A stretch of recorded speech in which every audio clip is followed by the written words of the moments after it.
Why do you dislike Trump so much? That's a question millions are asking. In this analysis, we'll break down a common critical perspective, fact-checking the claims as we go. Let me ask that.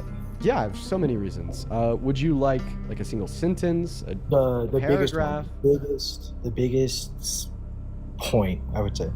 The speaker leads with character. It's important to note that political scientists often separate character judgments from policy outcomes. Let's evaluate the claims. So you want like my largest and longest explanation insofar as why I don't like Trump? Yeah, sure. Are you like, positive? It could take a minute. Yeah, go ahead. I have time.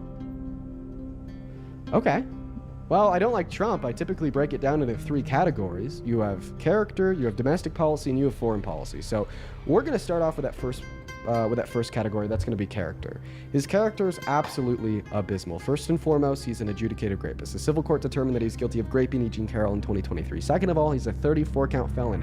Civil versus criminal court. The E. Jean Carroll case was a civil trial which found him liable for sexual abuse and defamation. Adjudicated rapist is a strong interpretation of a civil finding. 34 felonies, this is correct. A criminal jury found Trump guilty on 34 felony counts of falsifying business records. He was found guilty of 34 felonies for sending hush money to a porn star that he slept with, cheated on his wife with prior to this 2016 election, and then misclassified them as business expenses. So 34-count felon, adjudicated rapist. Not to mention, he's also like pretty racist. He told people to essentially not vote for Obama because Obama's black. The birtherism movement, which Trump prominently supported, is widely criticized as a racially charged political strategy, questioning Obama's legitimacy as president. By saying that he's born in Africa with no reason, even though Obama has a birth certificate from Hawaii. He also called for the death penalty for the exonerated Central Park Five years after they were exonerated. And then in the 90s, he called all black people lazy in 92, then reaffirmed that something that he said in 97. On top of that, he's also incredibly misogynistic. I mean, he's made weird comments about how you could just grab a woman by the P word.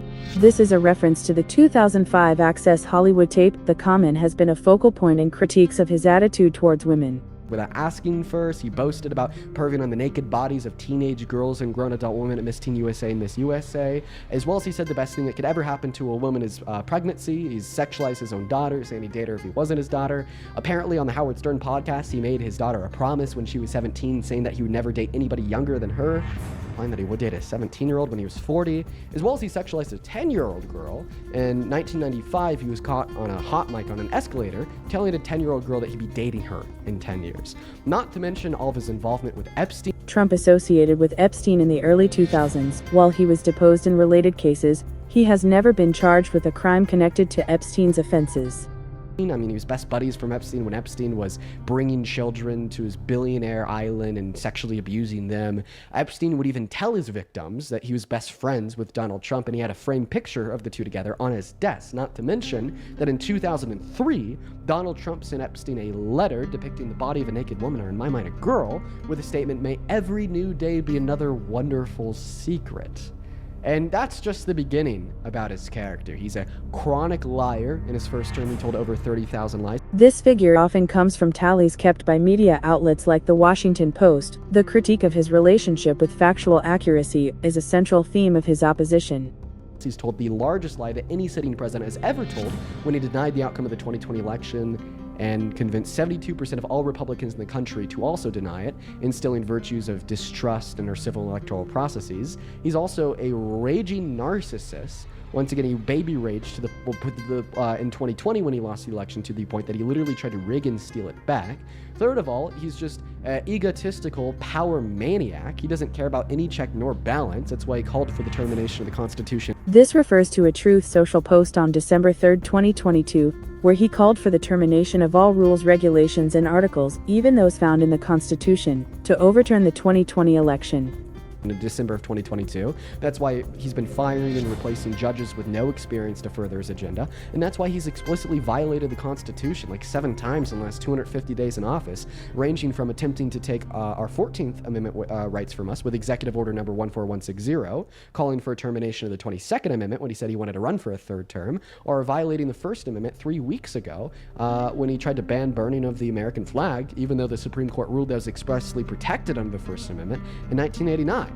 Now, those are some facts about his character. Of course, there's more. Let's go ahead and move on to domestic policy. The domestic policy is just absolutely atrocious. We'll start off with economic policy. So, in July of this year, he passed a $4.5 trillion bill, the largest spending bill ever passed in the American Congress, by the way. So say goodbye to conservatism in relation to our nation's spending or debt. And this $4.5 trillion bill literally redirects and takes money from the poor and gives it to the rich. The speaker is likely referring to the Tax Cuts and Jobs Act of 2017. Analysis from nonpartisan groups like the Tax Policy Center and CBPP concluded the benefits disproportionately favored higher-income households, though it also provided temporary middle-class tax cuts. According to the Center on Budget and Policy Priorities, 51% of income earners in this country are going to be losing money because of the cuts to Medicaid, kicking 10 million people off, the cuts to food stamps, kicking 3 million people off, the cuts to the DOE, kicking 400,000 school children off of free school student lunches and free school student breakfasts, just to further fund tax cuts for the ultra-wealthy.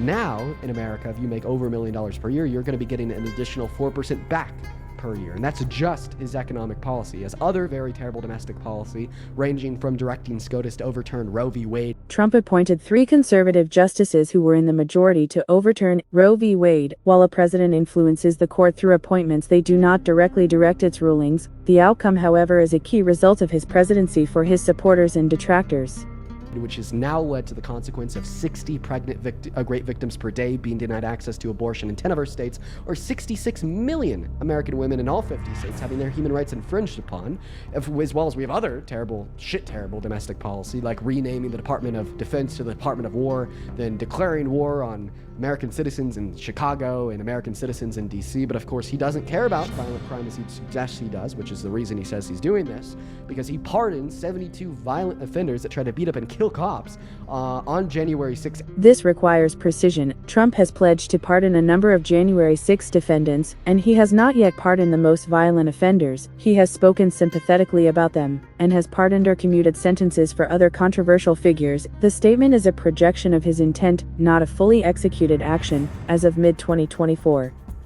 At our country's capital, such as DJ Rodriguez, who gave Officer Fanone a goddamn heart attack by driving a stun gun into his neck. Donald Trump let him out 8 years early and gave him a full and complete presidential pardon. Not to mention his terrible immigration policy, the mass deportation. He wants to remove every single undocumented immigrant from this country. That's going to destroy us. This is a debate over policy trade-offs. While mass deportation would be massively disruptive and costly, proponents argue it would enforce the rule of law and potentially raise wages in certain sectors. The economic impact is hotly debated among experts. According to the American Immigration Council, if we do that, our GDP will fall by a projected $1.1 through $1.7 trillion per year, which is going to destabilize American industries. It's going to increase joblessness claims. It's going to slow GDP growth. It's going to increase poverty, increase crime. Everybody's fucked. We're all fucked. Not to mention, it costs $2 trillion to do it in the next 10 years, because we'd be removing 8.3 million of our workers and 11 million of our consumers that pay close to $100 billion per year in taxes. And so there's a little bit about his domestic policy. That his foreign policy is even worse. I mean, he's just bending the knee to Israel. He's saying, oh, what do you need from us so you could continue to genocide more innocent Palestinians? Or, I don't know, he's signing very terrible agreements with the Congo just to exploit them for more of their minerals, so on and so forth, while not ending their conflict with the Rwandan M23 insurgents, but claiming he did. Or imposing tariffs on every single one of our allies, which has now led 23 countries globally to stop all parcel shipments into this country. And is now leading to an increase in power held by other countries like China, Russia, and so on. So we'll stop there. That was about 10 minutes.